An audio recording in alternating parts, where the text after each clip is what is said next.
Welcome back. కేంద్ర ప్రభుత్వం పిలుపునిచ్చిన స్వచ్ఛ భారత్ లో భాగంగా సత్తుపల్లి నియోజకవర్గం వ్యాప్తంగా స్వచ్ఛ భారత్ ముందంజలో ఉంటుంది. స్వచ్ఛ భారత్ నినాదంలో అందరూ పాల్గొని పట్టణాన్ని పరిశుభ్రంగా ఉంచుతున్నారు. ముఖ్యంగా సత్తుపల్లి మండల కేంద్రంలో చిన్న పెద్ద అనే తేడా లేకుండా పట్టణంలో స్వచ్ఛ భారత్లో పాల్గొని పట్టణాన్ని పరిశుభ్రంగా ఉంచటంలో తమ వంతు బాధ్యతగా పనిచేశారు. సత్తుపల్లి పట్టణంలోని బస్టాండ్ ప్రాంతంలో అన్ని ప్రభుత్వ కార్యాలయాల వద్ద, కాలేజీల వద్ద, పట్టణంలోని పలు రద్దీ ప్రాంతాలలో స్వచ్ఛ భారత్ నినాదంతో అందరూ పాల్గొని పట్టణాన్ని పరిశుభ్రంగా ఉంచుతున్నారు.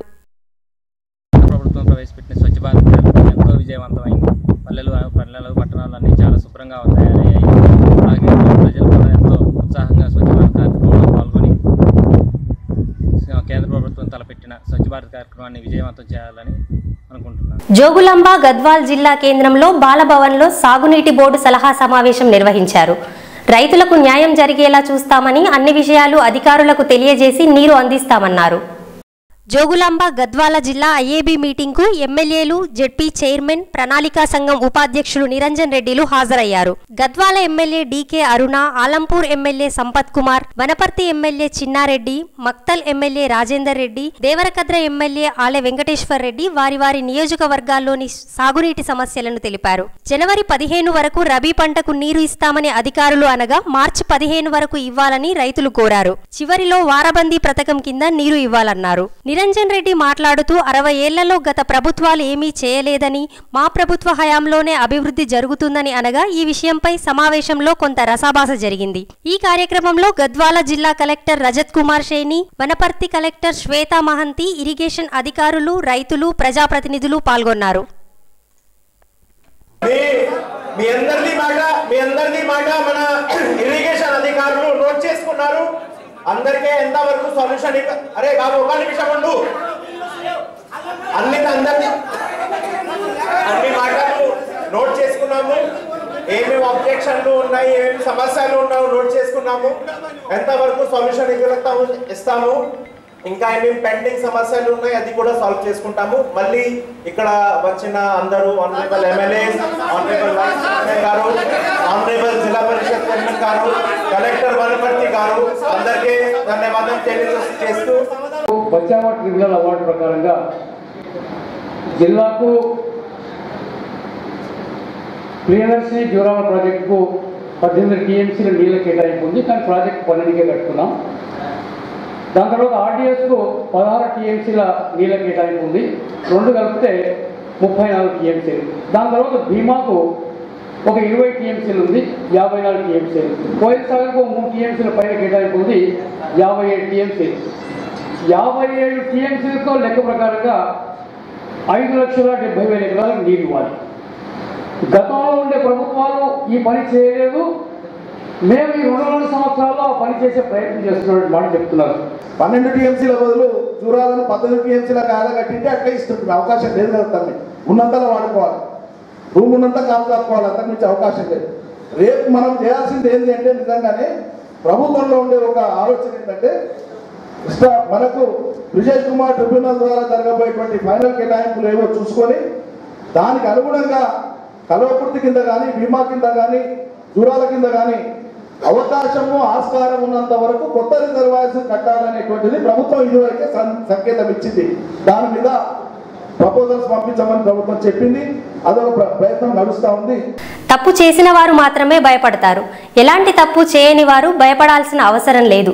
అదే ఫ్రెండ్లీ పోలీసింగ్ అంటే అని రాజన్న సిరిసిల్ల జిల్లా ఎస్పీ విశ్వజిత్ ఆటో డ్రైవర్ల అవగాహన సదస్సులో స్పష్టం చేశారు. ఆటోల డిజిటలైజేషన్లో భాగంగా పోలీస్ శాఖ ఆధ్వర్యంలో ఆటో డ్రైవర్లకు డిజిటల్ ఐడి కార్డులు పంపిణీ చేశారు. రాజన్న సిరిసిల్ల జిల్లా కేంద్రంలోని ఆటో డ్రైవర్లకు జిల్లా ఎస్పీ విశ్వజిత్ ఆధ్వర్యంలో అవగాహన సదస్సును నిర్వహించారు. సిరిసిల్ల పట్టణంలోని ఆటోలకు డిజిటల్ ఐడి కార్డులను పంపిణీ చేశారు. రానున్న రోజుల్లో జిల్లా వ్యాప్తంగా ఉన్న సుమారు 5,000 ఆటోలకు డ్రైవర్లకు పోలీస్ శాఖ ఆధ్వర్యంలో డిజిటల్ ఐడి కార్డులు ఇస్తున్నారు. జిల్లా వ్యాప్తంగా ఉన్న ఆటోలతో పాటుగా డ్రైవర్లతో స్థానిక కళాశాల మైదానంలో పోలీసులు అవగాహన సదస్సు నిర్వహించి డిజిటల్ ఐడి కార్డులను పంపిణీ చేశారు. ఆటోలో లోపల ఒక కార్డును డ్రైవర్ వెనుక సీటుకు బిగించుకోవాలని, డ్రైవర్ వద్ద మరో కార్డు ఉంచుకోవాలని, ఏదైనా ప్రమాదం జరిగినప్పుడు ఆటోలను కానీ డ్రైవర్ను కానీ వెంటనే కనిపెట్టవచ్చునని, వీటికన్నా ముఖ్యంగా డ్రైవర్కు ₹1,00,000 వరకు ఇన్సూరెన్స్ ఉంటుందని తెలిపారు. మీకు ప్రతి ఒక్కరికి ఐడి కార్డు ఇవ్వడం జరుగుతుంది. ప్రతి ఆటోలో సీట్ వెనకాల ఇది పెట్టడం జరుగుతుంది. ఎక్కిన ప్రయాణికులు ఎవరైనా సరే సింపుల్గా ఇక్కడ కోడ్ ఒకటి ఉంది, ఈ కోడ్ గుర్తుపెట్టుకుంటే సరిపోతుంది.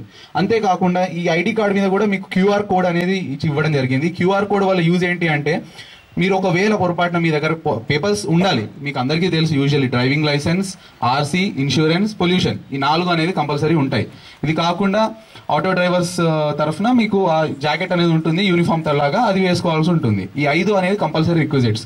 ఒకవేళ మీ దగ్గర ఏదైనా లేకపోయినా, మర్చిపోయి వచ్చినా, ఈ ఐడి కార్డు మీద QR కోడ్ స్కాన్ చేయడంతో యాక్చువల్లీ మీ దగ్గర డ్రైవింగ్ లైసెన్స్ ఉందా, పొల్యూషన్ ఉందా, ఇన్సూరెన్స్ ఉందా, ఇన్సూరెన్స్ ఉంటే ఎప్పటి వరకు ఉంది, ఎక్స్పైర్ అయిపోయిందా, ఏ డేట్ వరకు ఉన్నదని కూడా మాకు క్లియర్గా తెలుస్తుంది, చూస్తాము. అంతేకాకుండా మీకు ఒక గుర్తింపు, ఒక ఐడి కార్డు ఇస్తున్నాం మేము. రాజన్న సిరిసిల్ల డిస్ట్రిక్ట్కి సంబంధించిన డ్రైవర్స్ మీరు. ఇది ఎక్కడికి వెళ్ళినా త్రూఅవుట్ ది డిస్ట్రిక్టే కాదు, త్రూఅవుట్ ది స్టేట్ కూడా మీకు వర్తిస్తుంది ఇది. కాబట్టి this process will be very helpful to all. మీకోసం తయారు చేసింది ఇది. ఇదే ప్రాసెస్లో ఇంతే కాకుండా మేము ఇక్కడ ఆపదలుచుకోవట్లేదు డిజిటలైజేషన్ ప్రాసెస్ని. ఇప్పుడు ఆటోస్ మొత్తం మన దగ్గర డిస్ట్రిక్ట్లో సుమారు 5-6 వేల ఆటోస్ ఉన్నాయని నాకు చెప్పారు ఇప్పుడే. 5-6 వేల మంది అందరూ రిజిస్ట్రేషన్ చేసుకోగలిగితే this will be a very big achievement for us. ప్రాంతంలో నైట్ వెళ్ళినా కానీ ఏదైనా సమస్య జరిగినా కానీ చాలా ఇబ్బంది వచ్చేది. ఇప్పుడు SP గారు చేపట్టిన ఈ కార్యక్రమం వల్ల ఇప్పుడు ఎటువంటి ప్రాబ్లం లేకుండా ఉంటుంది. ఏదైనా యాక్సిడెంట్ అయినా కానీ ఏదైనా జరిగినా కానీ తొందరగా గుర్తుపట్టేటట్టు, ప్రయాణికులకు ఇబ్బందికరంగా ఉండకుండా చాలా సుఖవంతంగా ఉండేటట్టు ఇది ఉంటుంది. ఏదైనా విషయం జరిగినా కానీ ఇప్పుడు టక్కన తొందరగా దొరికేటట్టు ఉంటుంది ఇది. ముఖ్యంగా ఆటో నడిపే డ్రైవర్లు కానీ ఓనర్లు కానీ వాళ్ళకి ఏంటంటే అప్పట్లో చాలా ప్రమాద బీమా అని ఇప్పుడు కొత్తగా పెట్టారు SP గారు. ₹100 బాండ్కు 2 లక్షల బీమాగా SP గారు చాలా మంచి పని చేసిరు ఇది. ఇప్పుడు ఈ కార్డు వల్ల ఏంటంటే మాకు ఇన్ని రోజులు ఎటన్నా పోతే డ్రైవరా ఓనరా అనేది ఎలాంటిది అర్థం కాకుంటుండేది. ఇప్పుడు ఈ కార్డు మెడలు వేసుకున్నామంటే ఈ పలాని బండి గల ఓనరు, పలాని మనిషిది బండి అనేది ఒకటి గుర్తింపు ఒకటి ఉంది. మాకు ఇన్సూరెన్స్ వల్ల ఏదైనా ఆపత్సంపద అయినా కానీ పైసలు రావడం అనేది మాకు అదొకటి బెనిఫిట్ అనేది ఉంది. ప్లస్ ఏదైనా యాక్సిడెంట్ అయినా కానీ ఎవరి బండి అనేది చెప్పుకోవడానికి ప్యాసింజర్ కూడా అవైలబుల్ ఉంటుంది. మాకు అన్ని రకాలుగా మాత్రం ఇప్పుడు ఈ కార్డు వల్ల ఉపయోగం ఉన్నది అనేది మాత్రం మేము అనుకుంటున్నాం. మాకు చాలా ఉపయోగం ఉన్నది. ప్యాసింజర్లకు కూడా ఎలాంటిదైనా ఏదైనా కానీ మమ్మల్ని అడగడానికి మాత్రం మాకు దగ్గర ఒక ప్రూఫ్ లెక్క ఒక పలానా మనిషి కార్డు, ఈ ఫోన్ నెంబర్ అయినా అన్ని దాని మీద ఉంటాయి. కాబట్టి వాళ్ళకు డీటెయిల్స్ వివరంగా అర్థమవుతుంది. వాళ్ళకు ఎలాంటి ఆపద సంపదలైనా కానీ వాళ్ళకు తొందరగా దొరికే అవకాశాలు ఉంటాయి.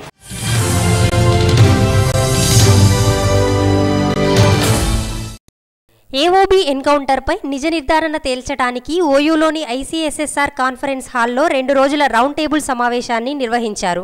ఈ కార్యక్రమంలో ప్రకాష్ అంబేద్కర్, వరవరరావు, RK భార్య శిరీష, AOB ఎన్కౌంటర్ బాధిత కుటుంబాలు, విద్యార్థులు పాల్గొన్నారు. అరుణోదయ సామాజిక సమాఖ్య కార్యాలయంపై దాడి చేసి మహిళలు అని కూడా చూడకుండా నిర్దాక్షిణ్యంగా బయటికి నెట్టారని, దీన్ని తీవ్రంగా ఖండిస్తున్నామని వరవరరావు తెలిపారు. ఎన్కౌంటర్లో చనిపోయిన గ్రేహౌండ్స్ కానిస్టేబుల్ కుటుంబాన్ని పరామర్శించి వివరాలు తెలుసుకున్నారు.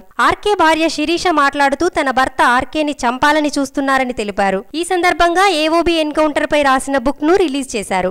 వాళ్ళ గురించి చర్చించేటువంటి సందర్భంలో 23 ఉదయం చేరి 24 ఉదయం రోల్ కాల్లో ఉన్న సమయంలో పొద్దున్నే RK గార్డు నేచురల్ కాల్ కోసం బయటకు పోయినప్పుడు కాపు కాసి కాల్పులు జరిపారు. పోలీసులు అరవడంతో PK ప్రభాకర్ గంగాధర్ పేరుతో అక్కడ డివిజనల్ కమిటీగా పనిచేస్తున్న ప్రభాకర్ వస్తే ఆయన్ను కాల్చితే గాయపడి పడిపోయాడు. అక్కడ రోల్ కాల్లో ఉండేటువంటి మావోయిస్టులు కూడా 22 రిటాలియేట్ చేస్తూ కాల్పులు జరుపుతూ రిట్రీట్ అయ్యారు. ఓ కొండ ఎక్కి రెండో కొండ మీద పోతే రెండో కొండ మీద కూడా గ్రేహౌండ్ జడాలుండి మళ్ళీ కాల్పులు జరిపారు. మళ్ళీ అక్కడ వాళ్ళు రిటాలియేట్ చేస్తూ రిట్రీట్ అయ్యి మూడో కొండకు పోయే ప్రాంతంలో మైదాన ప్రాంతం ఉన్నది. ఆ మైదాన ప్రాంతంలో అప్పటికే వేల బుల్లెట్లు గ్రేహౌండ్స్ కాల్చారు. కొన్ని వందల బుల్లెట్లు మావోయిస్టులు కాల్చేశారు.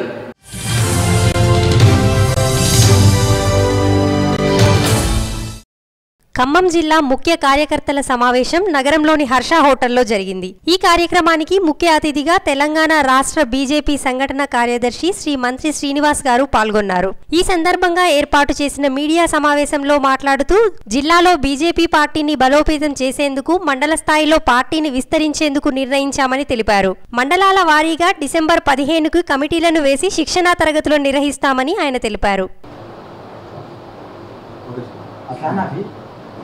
ఇక్కడ పక్కన ఈరోజు భారతీయ జనతా పార్టీ ఖమ్మం జిల్లా విస్తృత స్థాయి కార్యకర్తల సమావేశం జరిగింది. 21 మండలాల నుంచి కూడా మండల అధ్యక్షులు, మండల ప్రధాన కార్యదర్శులు, ఆ పై స్థాయి ఉన్న నాయకులందరూ కూడా సుమారు 200 మంది హాజరు కావడం జరిగింది. దీనికి భారతీయ జనతా పార్టీ రాష్ట్ర సంఘటన కార్యదర్శి మంత్రి శ్రీనివాసరావు గారు హాజరయ్యారు. ఈ సమావేశంలో ఈ యొక్క మండలాల్లో పార్టీని పూర్తిగా విస్తరించాలని నిర్ణయం తీసుకోవడం జరిగింది. మండల కమిటీలు పూర్తిగా వేయటం జరగాలని, డిసెంబర్ 15 తారీఖు లోపల మండల శిక్షణా తరగతులు నిర్వహించాలని, మండలాల్లో గిరిజన మోర్చా, దళిత మోర్చా, యువ మోర్చా, మహిళా మోర్చా పూర్తి కమిటీలు వేయాలని, అదేవిధంగా మండల స్థాయి నాయకులకు ఒక్కొక్కరికి 5 పోలింగ్ బూతులు బాధ్యత ఉపజెప్పాలని నిర్ణయం తీసుకోవడం జరిగింది. ఈ మండల కార్యవర్గ సమావేశాలు నెలకి 2 సార్లు, అంటే 15 రోజులకు ఒకసారి చొప్పున కూర్చొని సమావేశాలు నిర్వహించాలని చెప్పి నిర్ణయించడం జరిగింది. అదేవిధంగా మండలంలో ప్రతి నెల ఒక లోకల్ ఇష్యూస్ మీద నెలకి 2 ఉద్యమాలు చేయాలని చెప్పి నిర్ణయించడం జరిగింది.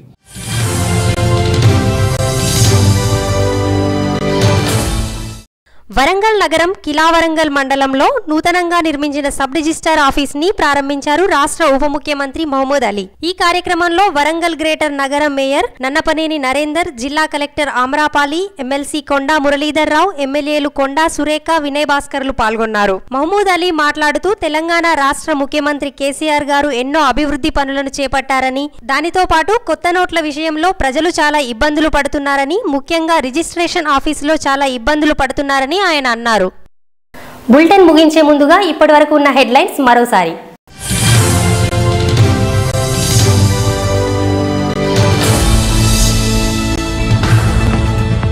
మళ్లీ మొదలైన టోల్గేట్ కష్టాలు, నిన్న అర్ధరాత్రి నుంచి వసూళ్లు మొదలు.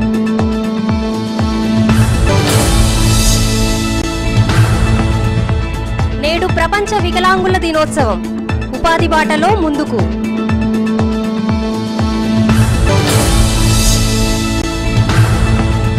కరీంనగర్, రాజన్న సిరిసిల్ల జిల్లాలోని ఆటో డ్రైవర్లకు డిజిటల్ కార్డులు, ఎస్పీ విశ్వజిత్ ఆధ్వర్యంలో పంపిణీ.